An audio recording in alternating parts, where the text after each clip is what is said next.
tal? ¿Cómo están? Hoy estamos aquí para continuar hablando de las páginas generativas y cómo ahora podemos crear páginas generativas utilizando código generado también con la IA y utilizando nuestras plataformas de desarrollo lo, eh, hardcode.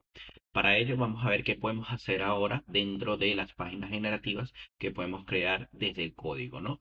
Podemos crear nuevas páginas generativas, es decir, podemos partir desde cero y crear una. Podemos actualizar una ya existente, la vamos a poder desplegar directamente dentro de nuestro entorno y vamos a trabajar localmente dentro de nuestro IDE. En este caso nosotros lo vamos a hacer dentro de Visual Studio Code. Aquí vamos a ver un paso a paso de cómo funciona, ¿no? Nos dan 5 pasos de cómo podemos utilizar la plataforma. Algo que es importante es que efectivamente estamos trabajando con Procode, TypeScript y React y una serie de requisitos previos, como vemos que debemos tener Node, el clip de Power Platform y bueno, sugieren tener GitHub Copilot, clip o Cloud Code. En este caso nosotros vamos a utilizar GitHub Copilot. También hay una instalación de cómo nosotros podemos instalar el plugin, ¿sí? Hay una instalación a través de PowerShell, que es la que en este caso yo he utilizado, pero también hay otra forma de instalar, ¿no? Para nuestro caso de ejemplo, vamos a utilizar la instalación de el plugin de páginas generativas desde GitHub Copilot, ¿sí? Para ello vamos a instalar el plugin, cosa que ya previamente yo lo tengo instalado dentro de mi IDE, ¿sí? En este caso dentro de Visual Studio. Y fíjense que hay un marketplace donde está todo el plugin, pero luego también hay eh, una habilidad asociada a ese plugin, ¿no? Aquí también vemos cómo nos da un ejemplo de cómo podemos empezar a construir una página generativa. Dice, crea un panel de control generativo mostrando nuestras 10 cuentas principales, ¿sí? Para este caso de uso, nos vamos a basar en algo que puede aportar mucho valor al negocio y tiene que ver con la creación de un dashboard de oportunidades. Fíjense que ya tengo aquí uno construido con páginas generativas del proceso de ventas, ¿no? Donde vamos a tener un dashboard ejecutivo, un dashboard a nivel de leads, de opportunity y uno más orientado al team performance, ¿sí? Este es un dashboard que ya yo he construido. Este que estamos viendo es un dashboard que hice, que lo construimos en el video anterior, fue utilizando lenguaje natural. Sin embargo, luego pude editarlo utilizando GitHub Copilot y esta habilidad de el plugin de páginas generativas como tal. Lo primero que debemos tener, por supuesto, es el ID de la aplicación, porque ahí es donde nosotros vamos a alojar esa página generativa o esa página descriptiva. Aquí hay una mezcla de nombres. Cuando lo vemos aquí llama generativa, cuando le decimos add page lo llama página descriptiva. Micro y sus nombres que muchas veces nos pueden confundir un poco. Vale, aquí estamos dentro de Visual Studio. Fíjense que yo tengo cargada mi carpeta y algo que es importante, lo vemos aquí, yo lo tengo cargado como una carpeta de documentación y es eh, algo que juega un papel fundamental y es algo que la propia IA no te da, tiene que ver con el modelo de datos, ¿sí? Y en este caso sí, he utilizado el MSP Database para obtener el modelo de datos a partir de una solución, pero algo que es importante es el conocimiento de negocio, saber qué significa este modelo de datos, los inputs que me da el modelo de datos, las relaciones, las tablas, los option set, y esto lo que me permite es documentar mi modelo de datos y esta documentación la voy a utilizar y va a ser fundamental para construir otra documentación. Y esta documentación se llama explotación de datos. Esta explotación de datos pasaría a ser el requerimiento funcional que nuestros usuarios de negocio nos pueden hacer con respecto a una serie de KPIs que queremos construir, una serie de gráficos, tablas y dashboards, que finalmente es lo que se va a traducir en el input para nosotros poder crear esta página generativa. Para nosotros crear la página generativa, lo que vamos a hacer es slash, ¿no? Vamos a hacer slash y vamos a llamar al plugin, ¿no? Que en este caso es más fácil de llamarlo, slash model, ¿sí? Y vemos que empiezan a aparecer y ahí tenemos model app gem page, ¿no? Entonces llamamos a ese modelo y esto lo que nos permite es que solo responda con respecto a esta habilidad. Porque si nos damos cuenta, yo tengo dentro de este environment 108 skills, 18 agentes y podría mezclar algunas skills podría mezclar algunos plugins, pero en este caso a mí me interesa trabajar sobre este plugin como tal, ¿sí? Vamos a decirle que cree una página generativa en formato cuadro de mando. Fíjense que el lenguaje va orientado a negocio, ¿sí? Porque esto es importantísimo entender que nosotros debemos dar un lenguaje de negocio, por eso el conocimiento de el negocio va a jugar un rol fundamental en toda esta construcción impulsada por IA. Le decimos a el ID de la apps para que él pueda trabajar y nunca está de más decirle cuál es el entorno. ¿Por qué? Porque si tú en tu Visual Studio estás logueado en más de un entorno, posiblemente si no recuerdas en el último que te autenticaste o el último que referenciaste, puede hacer una mezcla en las sesiones, ¿no? Por eso también es importante cerrar las sesiones cuando trabajamos. En este caso hablamos de Dynamics 365 Customer Engagement como entorno, pero fíjate que aquí hay algo también importante. Le estoy diciendo que se basa en el archivo explotación-datos.md. ¿Por qué? Porque ahí está un poco el requerimiento de negocio, ¿no? Ahí está lo que hemos definido como KPIs por cada una de las tablas, por cada una de las relaciones y adicionalmente también lo que hemos definido como dashboard. Y eso es fundamental, ¿no? ¿Para qué? Para que él no invente, porque si yo simplemente le digo que haga un cuadro de mando, él lo va a hacer en función de lo que él considera correcto, ¿no? Y asocia cuadro de mando con posiblemente explotación de datos. Pero aquí yo estoy hilando en función del requerimiento de negocio. Y esto es lo que siempre hemos dicho de darle contexto a la IA, pero ahora es un contexto desde el punto de vista de, uno, el conocimiento del modelo de datos, porque he construido la explotación de datos a partir del modelo de datos y lo he resumido en este archivo. A partir de aquí, fíjense que él empieza a trabajar, está pensando, está haciendo lectura, posiblemente está leyendo, y fíjense que él invoca solo a la skill de Jane Page, que esto es importante para que no mezcle skill, está leyendo, ¿no? La skill como tal, empieza a trabajar, ahora hace como una especie de resumen, ¿no? Y fíjense, rápidamente determina el apps, determina el environment, determina los requerimientos y nos dice que los requerimientos están en exploitation datos, pero también que el data model está en modelo de datos. Y esto es importantísimo porque como sabemos, el modelo de datos en Dataverse es un modelo de datos enriquecido, un modelo de datos con una serie de campos complejos y debe tener acceso a esa información y ver el comportamiento. Aquí empieza a usar el clic de Power Platform para todo el tema de configuración, obtener el entorno, obtener la solución. Empieza a hacer su proceso de validación y ahora nos dice que está empezando a generar todo el esquema en Dataverse de los tipos, ¿no? Para eso está utilizando el clip y el pack clip, ¿no? Y vemos la versión que está utilizando. Yo recientemente actualicé la versión, está haciendo la autenticación, ya yo estaba logueado. Ahora empieza a hacer un search, ¿no? En la documentación MD que tenemos. Bueno, por aquí va todo bien. Obtiene el acceso, dice que el perfil está activo, ¿no? Y empieza a leer, ¿sí? Empieza el read de explotación de datos, ¿no? Vamos a dejarlo trabajar. Ahora empieza a leer cada una de las tablas, empieza a leer cada una de las referencias del Jane Page, ¿no? Que es la skill como tal. Y a partir de allí sigue trabajando. Fíjense cómo dice, excelente. Ahora leo las reglas de generación de código y muestras relevantes en paralelo.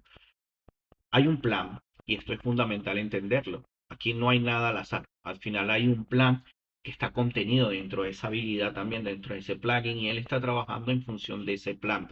Hay una planificación de cómo hacerlo. Fíjense cómo él empieza a obtener las entidades necesarias para poder construir el dashboard. Eh, Empieza a construir el runtime en TimeScript, genera el esquema, empieza toda la parte de construcción del TimeScript y bueno, empieza a trabajar bastante rápido, ¿no? Vamos a esperar y ver qué está construyendo. Fíjense que ahora tenemos como una especie de resumen de los KPI que construyó. Y esto es importante. Seguimos en lenguaje natural, ¿no? Hasta los momentos no hemos visto absolutamente nada de código. Sabemos que por detrás está escribiendo en TypeScript y en React, porque así nos lo dice la documentación, pero Para los que conocemos un poco el modelo de datos de Dataverse, conocemos el funcionamiento de la plataforma, sabemos que por detrás debe estar haciendo una construcción en este caso, en algunas ocasiones hace llamadas a través de Python, en otros casos directamente a través del SDK de Dataverse, para poder construir estas llamadas y poder construir estos KPIs. Esto, mientras está procesando, es algo que genera un valor importante en negocio. ¿Por qué? Porque de la forma como nosotros hemos construido las aplicaciones de modelo, crear KPIs a nivel de dashboard no era posible dentro de Dataverse de forma nativa, ¿no? Estos KPIs de luego los tenía que crear en Power BI, explotarlos en Power BI a través de un modelo semántico. Ahora, utilizando, como les dije, el SDK de Python, el SDK de Dynamics, puedo hacer cálculos y pintar esos cálculos en un dashboard. Es decir, resuelve un gap que siempre hemos tenido a nivel de Dynamics y que para poderlo resolver tenía que utilizar también desarrollo de código hard muy complejo, ¿sí? Posiblemente un HTML, por detrás de un HTML construir una serie de componentes y ahora lo puedo hacer de forma sencilla.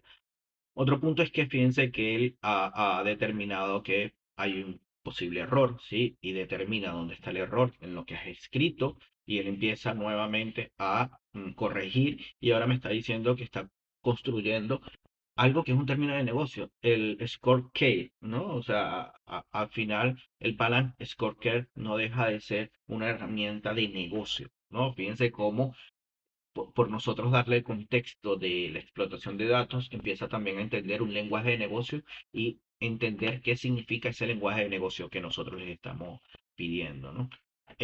Ahora está haciendo el deployment. Fíjense que inclusive llegamos hasta la parte del deployment, ¿sí? Algo que quiero hacer notar aquí es que yo tengo instalado un MCP adicional, que es el MCP del Playwright, que también me permite que él pueda levantar lo que ha construido en un navegador, en el browser, me pide que me autentique y hace pruebas. Yo lo recomiendo, en este caso no lo hice, ¿no? Pero yo lo recomiendo, ¿no? ¿Por qué? Porque es interesante que él pueda revisar los posibles errores que puede estar teniendo en la codificación y a partir de allí corregirlos. Eso lo recomiendo bastante, ¿no? Fíjense que ahora me da un resumen de lo que ha construido, se construyeron tantos KPI, el selector del periodo natural es de 30 a 90 días y tres tabs que me separan, por así decirlo, los leads, las oportunidades y una especie de como resumen ejecutivo, ¿no? Ya ha dicho que ha desplegado, ha cumplido con todo el deployment, el TimeScript, ha publicado la página y todo el proyecto ha sido publicado, ¿no? Entonces, ahora, después de revisar aquí, cuando vayamos a nuestra aplicación basada en modelo, debe estar publicada la página, ¿no? Vamos a esperar que termine y se ha desplegado con éxito. El paso al timeout tuvo un timeout, pero la página está publicada. Eh, es parte de errores que él va reconociendo y va viendo, pero también nos dice que a pesar de ese timeout, la publicación se hizo de forma correcta. Fíjense que nos da la URL para nosotros poder navegar a la URL. Lo que les decía, ¿no? De el Playwright, en este caso yo no utilicé el Playwright, ¿no? Me preguntaba si quería usarlo, no lo usé y dejé que continuara toda la instalación, ¿no? Fíjense que él me preguntó y ahí dice, el user responde, no, ya es suficiente, ¿no? Entonces me va a dar un resumen y ahora vamos a poder ver qué ha construido. Y fíjense cómo ahora se ve el cuadro de mando, ¿no? Vamos a refrescar y ahora vemos un cuadro de mando construido, por supuesto, con código, pero con una orientación de negocio, ¿sí? Es decir, todos los KPIs, los gráficos, dashboards que se han podido construir están representados dentro de un requerimiento funcional que fue trasladado en ese archivo MD y que fue compartido junto con el contexto del modelo de datos y hemos construido este dashboard. Lo que les decía, esas tarjeticas de KPI anteriormente de forma natural no lo vamos a poder hacer. Esa tasa de conversión con eso podría ser un PCF. Ahora simplemente el TimeScript y el React me permite construirlo. Fíjense cómo vemos el estado del BPF. Vemos una serie de KPIs interesantes que aportan mucho más que simplemente el dashboard estándar de Dynamics. ¿Qué más estamos viendo? Estamos viendo ahora que también tenemos un pipeline de los leads y un pipeline de las oportunidades, ¿no? Y cada una de ellas orientada al modelo de datos. Fíjense cómo vemos las etapas, cómo vemos la línea de productos por importe. Fíjense que por aquí aún se ve ahí un valor feo, eso lo podemos corregir, ¿no? Pero yo quería traerle la visión de lo que puede aportar el negocio, teniendo dos cosas claras y dos cosas que considero que son importantes, ¿no? Que tiene que ver con el contexto y el modelo de datos y luego con lo que aporta a nivel de negocio. Si lo comparamos con el otro que ya había construido previamente, utilizando también la IA, ¿no? Y toda la parte del IDE de Visual Studio y GitHub Copilot, vemos que es diferente porque aquel lo construí utilizando también una skill adicional que era una skill de UX y da una visualización diferente. ¿Qué quiero mostrar con esto? Que si necesito tener una visualización diferente a este estándar, lo puedo hacer. Y aquí simplemente, como le había dicho, este lo construí desde el lenguaje natural, pero luego lo pude modificar visualmente utilizando GitHub Copilot y utilizando más o menos la misma técnica. Accedí al modelo de datos, le di un poco de contexto de lo que queríamos construir y él fue capaz de modificar. A partir de aquí ya vemos el valor de negocio que nosotros podemos ir obteniendo en función de lo que vayamos necesitando. Se nos abre una amplitud de escenarios posibles que nos van a permitir dar resolución a necesidades que anteriormente o eran muy complejas y que requería una gran inversión y ahora no. A nivel de localización, bueno, recientemente las páginas generativas han salido en GA, ¿no? Ya podemos trabajar con las páginas generativas.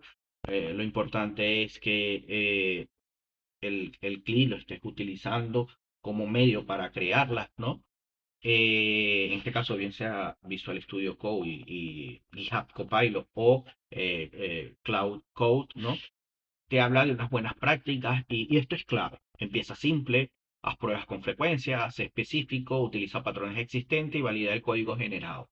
Como parte de la práctica que podemos hacer es tener esos archivos MD para no darle toda la información en un promo, en una instrucción, ¿no? A eso también se refiere ser preciso, ¿no? Fíjense que yo le hablé de un cuadro de mando, pero no le di mayor especificación porque todo estaba en el MD, ¿no? Por ahora solo podemos trabajar con tablas de Dataverse. No puedo trabajar de forma colaborativa, pero aquí hago un inciso. Si trabajamos a nivel de proyecto en GitHub y tenemos un Git donde está el proyecto, el código lo vamos a poder trabajar de forma colaborativa y luego publicar. Esto es algo que debemos entender, ¿no? Y finalmente, bueno, como repito, ¿no? El valor de negocio aquí es infinito. Se abren una serie de puertas a mejorar la interfaz de usuario, eh, el valor que puede aportar, los requerimientos de negocio que antes cubrirlo era muy complejo, pero ahora estamos en un momento donde simplemente podemos trabajar con la herramienta sin ningún tipo de problema, ¿no? Podemos trabajar con las páginas generativas y confiando en que el trabajo de las páginas generativas es algo que nos va a aportar muchísimo dentro de nuestra organización. Yo invito a las organizaciones a trabajar este tipo de casos de uso, porque son casos de uso que nos puede aportar muchísimo dentro de nuestra organización como tal. Y bueno, espero verlos en una próxima oportunidad. Seguiremos generando este tipo de contenido que puedan aportar valor a sus necesidades de negocio.